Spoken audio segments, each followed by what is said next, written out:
cold tea. Hi. Okay. Does my posture look bad? Intro is my favorite part. Every time. One hand, probably, instead of... This is Austyn's microphone. Hi, I'm Austyn with Austyn Redesign, and welcome to my channel. This is episode 2 dose of my stories from the English countryside, and I am going to talk through my trip in England at the beginning of February. So we're going to just share some fun stories, funny stories, highlights, lowlights, and McKenna is behind the camera with a mic this time. Hello, everyone. This is my intro. What do you do, McKenna? I am Austyn's Everything. Everything. Mostly socials. Yes. I'm behind the camera, and everything you guys see all the time Is McKenna. Me. YouTube, Reels, all the things. And we have a blast. Otherwise, we'd never have videos. I would never edit myself. Okay, so we're going to just start off. McKenna's going to ask some questions. Just a casual This is a casual with convo. some tea on a winter dreary day. Let's make it a little better by talking about England. This is the journey, insert star sounds here. Journey. The journey of me getting a pallet on an ocean freight container. Yes, and explain further on What that. it is. Well, the simplest way I can explain it is I go to England or any country and I buy antiques and I fill either a pallet, which is just part of a container, or a full container of antiques, and I bring them back. Usually it takes a couple months depending on many different things. It's exciting because I can buy furniture, much larger things that didn't fit in the suitcase. Go watch episode 1 if you want to see the suitcase haul. And then this one is just kind of the backstory until episode 3, which is going to be when the pallet of all the goodies arrive, where we'll unbox it with you. And goodies includes Antiques, furniture, art. What else did I buy? Boxes, antiques. It was my first time doing a pallet, so we thought it would be fun just to talk about some of the clips that I did manage to take. There's lots of lessons to be learned, so we'll kind of talk about those. This isn't just me talking. McKenna's going to overlay some videos that we did take as we talk about them. So stay tuned, people. Don't click out yet. Yeah. Keep watching, please. And subscribe. Like and subscribe. Hype up the video. And if you like this series, please tell us that you want to see more of things like this. I'm not going to share prices for all of you guys asking. I can't tell everything. Okay, take it away. Okay. Where did we begin? So take me back. You land in England. What's the first thing you remember about the trip? What were the vibes? We landed and it was a whole journey to even get to our rental car place at the airport. And we got a massive van that Eric drove on the whole trip. And he was really nervous to drive because it was such a big car on European roads that are so small. So the biggest that you can rent, from my understanding, so that we could fill all of our antiques. To clarify, I did have 2 other business owners that were doing the same pallet with the same ocean freight company as me. We all went together and traveled together. So you'll see some videos of Melanie and also Whitney, and we'll link their Instagrams below if you want to go give them a follow. And you get a van because these sourcing trips, you go to multiple markets over multiple days. Yes, to clarify. Yeah, it's the largest European antique fair in Europe. And we had to drive, I think it was like 2 hours north of London to Lincoln is where we stayed. And then we kind of drove around antique stores like 2 hours away. And then we moved towards London towards the end of the trip that we'll talk about. This was the most wearing mentally, emotionally, and physically trips that I have taken. A lot of shoulda, coulda, woulda now. You're a big planner. This was a bigger trip than you've ever done. Yes, absolutely. With a bigger goal, more antiques. How planned out was it versus how much of it is figuring it out as you go? That's a great question. Whitney, she was kind enough to let me come on her trip that she kind of had planned loosely already, and then we kind of collaboratively planned a little bit of it along with Melanie. The thing with these trips, yes, we had plans. It's more of like logistics. How do we get to these places, aka the rental car? And you do have to plan your trip around different fairs. So when is that fair happening? That's why we went when we did, because Newark had one of their fairs, the dates that we went, and we kind of planned the trip around that. But there is a lot of like, you just have to go with the flow, because sometimes you'll meet antique dealers at these fairs and they're like, hey, do you want to come to my warehouse and shop? And you're like, well, you don't want to plan too much, because then you could find some days those are the best sourcing days, are just on a whim. So you'll want to leave some things open. There is always going to be a lot of things that go wrong that you just have to go with the flow, which is hard for me because I am a planner. But I think having the mindset going in that I have to let go and there's so much out of my control. I don't know. I feel like I aged like 6 months from it in 9 days. Plan, but you have to, go with the flow. Yeah, I mean, like, you've got to have the logistics figured out. Like, how are we going to get where? And time is money there, because you're there to buy and you only have a certain amount of hours that you can buy before they close, or that you have to go back home. You've mentioned Newark a couple times now. This was the beginning of your trip. Explain Newark to someone who has never heard of antiques before. I want to say it's over 2,000 vendors is what they advertise, meaning other dealers that are wanting to sell things that have set up like a little booth or stall there to sell. It typically is jam-packed and just like buzzing. That was not the case. This is the first time that I have been to Newark. I wouldn't say it was the best experience. Because of the weather. The weather was awful. The weather was a whole thing. Insert Newark video.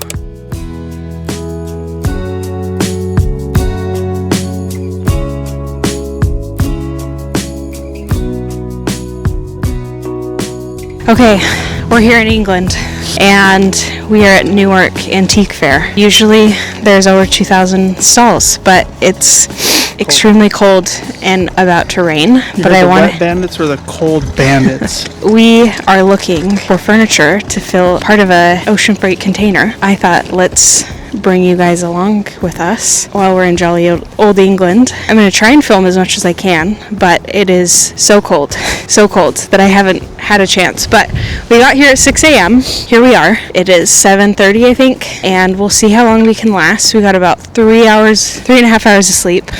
Any thoughts, comments? Just freezing my knob off and want to get a bacon pop. We haven't eaten. We're very hungry and tired, but what could be better? We talked to a lot of other dealers that were selling things, and they said this was the worst weather they've ever seen at a Newark fair in, like, particularly one said in 17 years that they've been doing it. It was freezing. I was like fine for the most part till the rain was sideways rain, where it just like is hitting your face no matter what you plan for. So that's when we kind of cut the day short. We got there at like 6 a.m. That was really cold, and you wait in line and you're really anxious because you're in line with other dealers that are about to run to get there before you. When you walk into a fair like that, massive anticipation. Yep. It's early. How do you decide where to start? So this goes into where I'm a planner, and I watched as many videos I could find on Newark. That's genius. Yeah. And then planned accordingly. They have kind of like areas of different types of vendors. It did not help that much because they weren't usually where they are because the weather was so bad. I mean, people packed up early, and I don't blame them. And I don't really want to have to go through all those stalls in that kind of weather, because I'd be like, no, we have to hit every single one, because that's how I am. Because you just never know what you'll find in one stall, where there's many times I'm like, that stall, we'll skip it. Eric will see something, and then it ends up being like one of the best booths where I found some like gems. Try and go in every one if you can, is my advice. With trips like these, you have to know your stuff if you're gonna buy well and be successful, because with fairs like this, you are up against seasoned dealers, newbies, all different sorts of people that are buying. So you have to know kind of right away, especially if you see it from afar and you see all of these people walking towards it. I will run. The one thing that's very disappointing that happened a lot at Newark, I got so excited. You get closer to the item and it sucks, or it's in terrible condition. So I just have to tell myself, play it cool till you get to see it up close. Because they probably get excited because they see this redhead running at them. Can you tell us a specific piece from this trip? Like you immediately like at saw Newark? it? Yeah. So it's probably It is the only thing that I bought for myself on this trip. I don't usually buy things for myself. I'm pretty strict. It's a French commode. I have been looking for like the perfect furniture piece for my live sales that I do on Instagram where I sell these items. So go follow me on Instagram. We'll insert the image. It's a terrible photo. Essentially what a commode is, a chest of drawers typically. It's French wood and it has a dark kind of charcoal marble top and it's taller. I was very excited about that because that was the one thing that I really wanted to find now that I could bring home furniture. I would say that one was the most exciting. Yeah, it's beautiful. And that's a furniture piece, which will be coming on the pallet. This was your first time shipping a pallet internationally. While you're there, when did that start to feel real? Immediately. The strategy is you have to fill the space in order to have it make sense economically, financially. You have to buy furniture for the pallet or a container to make sense. The first day, I just wanted to buy furniture. It felt weighty, I don't know. And I luckily found a really amazing dealer that had fantastic pieces, which we can insert some images of what I bought from him. He was like the third stall, and I bought all those pieces, and then I was like, okay, I can relax a little bit. I've gotten some really good pieces of furniture, so now we can do the things that are a little more in my wheelhouse, like art and some of the smaller kind of decorative objects and things. So that was a big stress. I tried to do quite a bit of research about furniture just so that I knew what I was looking at and could make more split decisions in the moment. Walk me through what it actually takes to get the pallet of antiques from England to your house, because I think a lot of people don't know. So you hire a company that specializes in, shipping internationally across the ocean, and it arrives in a port. From my experience from researching as far as England goes, they will have one port that they choose to use, or they might have a couple multiple. The one that we chose, it will arrive in the Houston port in Texas. It arrives in the crate that they build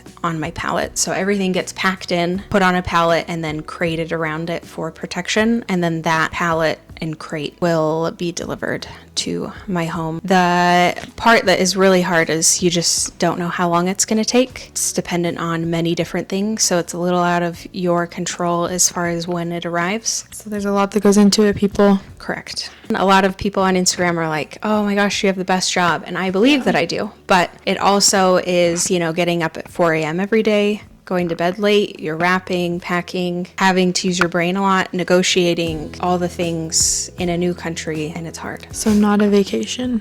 Definitely not. I'm more burnout than I was before. How is the decision making different when you know you have a freight space versus just that was the challenge of this trip, because we're spending thousands and tens of thousands of dollars on inventory to put on these containers. What was your question?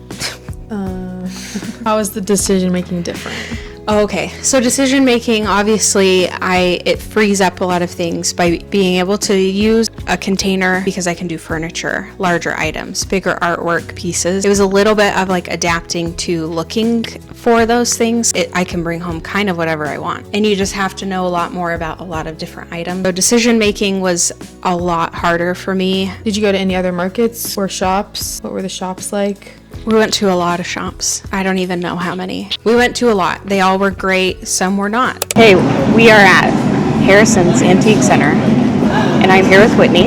We both are looking up to buy something. She reaches for this Mouseman stool. I reach for the urns.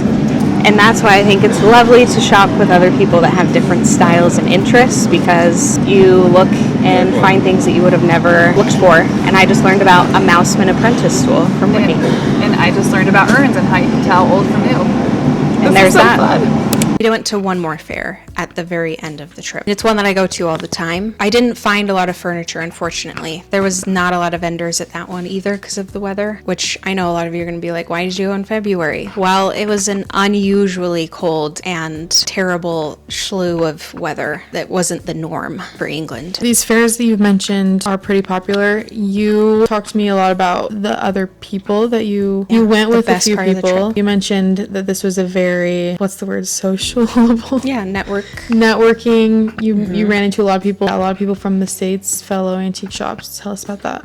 Yeah, Instagram, there's kind of a tight-knit community of us, like Instagram antique dealers. So we were able to meet up with a lot of them and went to dinner, and it was like really great to meet them in person. It's just fun to see other people's perspectives and just kind of get to know people a little bit more. It was really good to just meet other, British dealers that were there and kind of build better connections with them. Hopefully longer lasting relationships and partnerships as far as that goes. I mean, almost every night I feel like we went to and met up with other antique dealers. We can insert images of our little photo ops that we did with all of them. That was probably the best part of the trip, was just meeting everyone. Learned a lot from a lot of other dealers because we all kind of have our own niches of what we buy and what we sell. Eric, your husband is with you. Yes. He goes with you on all your trips, pretty much. Pretty much, yeah, with the exception of a few. What about it? What is it like having your husband there for all Good. this? Because he doesn't work for you. No, he's just supportive. Goals.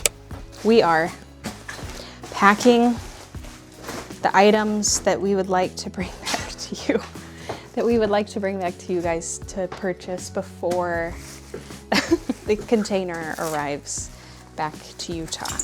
So these are some of like the really fragile, expensive items that I am scared to pass off to a shipper. And Eric's weird finds. Yeah, he loves it to an extent. He gets sensory overload from looking, and he's like, I need for my brain to like shut off for a little bit. He's weak. Yeah, he loves it. He likes the hunt. He likes learning, just like me. It's much easier with him because he's very strong and can move all the things. And I'm like, okay, I want that. Go get that. Pay the man, pay the lady. And he does all that. So we're able to work a lot more efficiently and quickly with having two people versus just me. I get a little flustered sometimes. So he does get to a point where he hits a limit. Definitely. He's antiqued out. If there's an antique mall, especially in England, it's really nice. He'll usually go sit in the cafe while I shop because I don't necessarily need him at the store. Everyone has their limits. His is pretty long, I would say, for a guy. Like, he enjoys it. Yeah. He enjoys it. But when he's done, he's done. And then he gets grumpy and I'm like, okay, go away. I'm just lucky he wants to come on the trips. Happy 11 years. Oh. Goals. This feels like a different kind of trip than what you've done before, was it? Yes, it was a different trip for sure. Just larger scale, more money spent, which is scary. And I don't get the inventory right away. Like with luggage, I can bring it home. It's ready. I can sell it. The pallet, it's coming when it comes. Yeah, let's talk about that. The pallet hasn't arrived yet. How does it feel to be in that waiting period, knowing your antiques are going to be in the middle of the ocean and you're not supervising them at all? You don't know. I'm trusting someone else to pack. Yeah, you don't know what's happening. Are they going to arrive broken? How does that feel? Scary.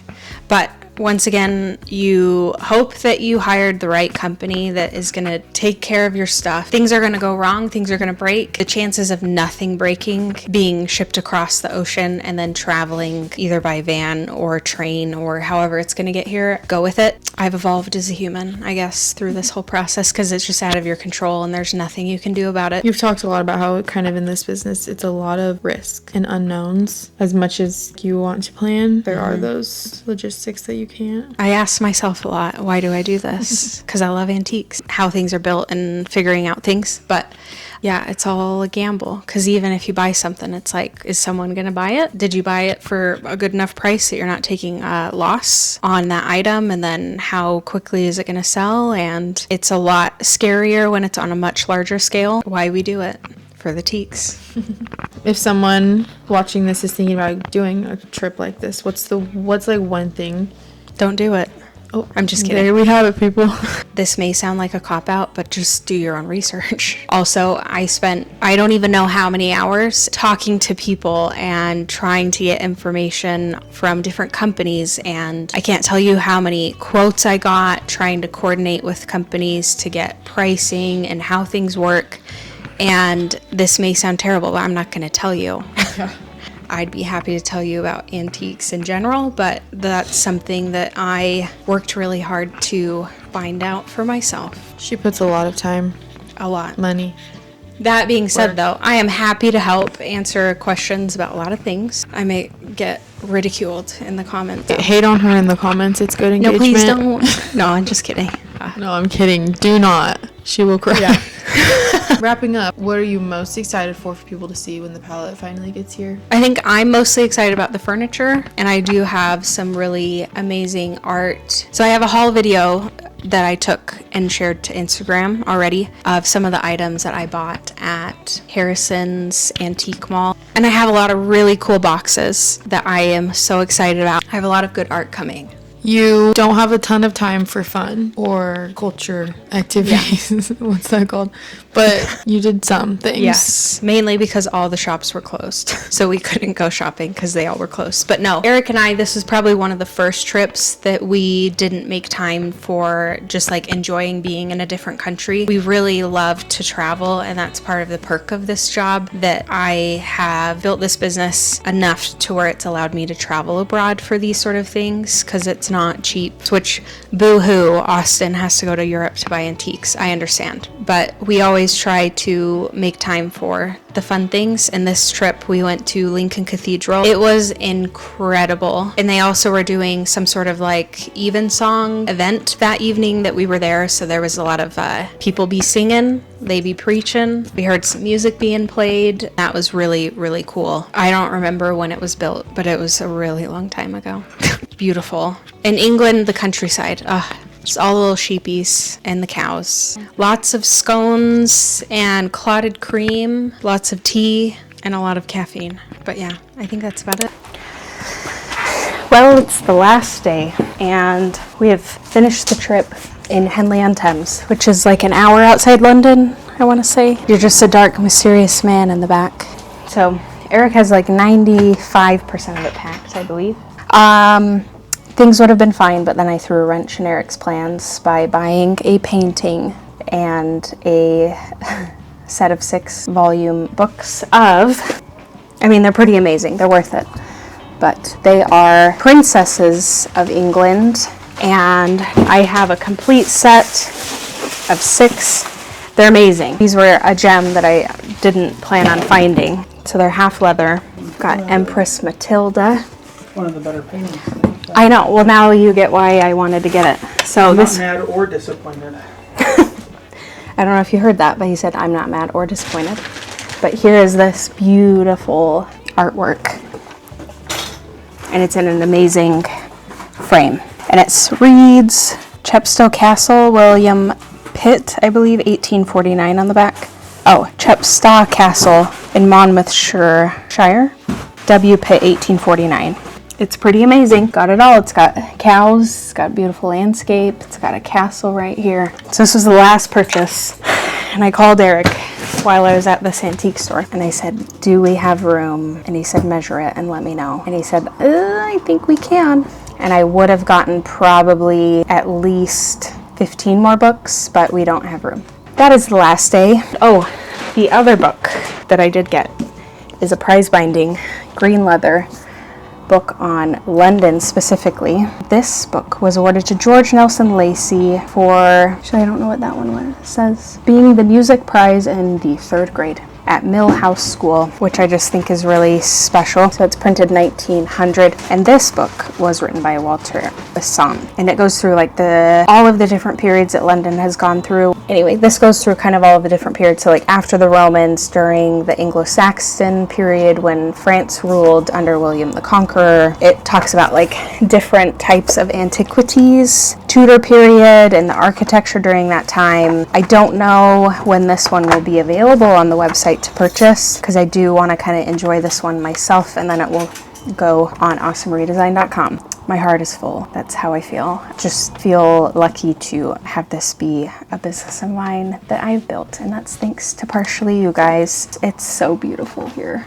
So if you ever get a chance to go to England, I highly recommend it. And you're just kind of getting my diary about this wonderful trip. It's just been the most wonderful, chaotic trip. Very excited to do partial container haul video. That's going to be a whole thing, and I probably won't see those items they quoted me 4 to 8 weeks, but we shall see if that is, I will actually get them at my door that quickly. Our flight's tomorrow, and we've got to get up probably at 5-ish, 5:30, finish paperwork, my customs broker for the luggage, and all of our shipping container paperwork. I think we're all squared away, so now it's just packing So, like and subscribe. If you didn't like this video, I guess tell us. The next episode will be the pallet arriving, which probably won't be for a little bit because we have a new series starting here that will be in tandem with this series. That's all I'm gonna say. Subscribe because we have some very exciting things happening with Austyn Marie Design, and go and buy a candle at austynmariedesign.com that we're burning right now. But don't put the candle under flowers.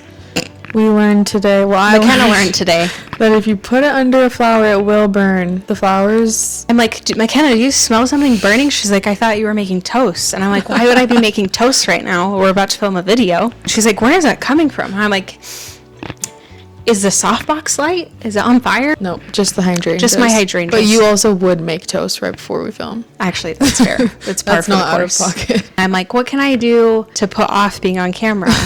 Because it's inevitable. This is the story of my life. Yes, where she's like, sit down, we're filming, but let us know what you want to see more of. And if you like vlogs, go and watch the England vlog. Inside London's Hidden Art Archives, a week antiquing in London. Which, if you want to see a little backstory on a very exciting painting that I have acquired that I'm still researching, go and watch that one. But if you want to view any of the items that we brought home in the luggage, go and watch episode 1. And if you want to shop any of the items from that video, go to austynmariedesign.com. So like and subscribe, hype the video if you liked it, and share with a friend. So yeah, and scene. That's it? That's it, That's your right? trip? That's the trip. Thanks for watching. Okay. Oh, we're still filming? Yep. Oh gosh. Bye. Bye.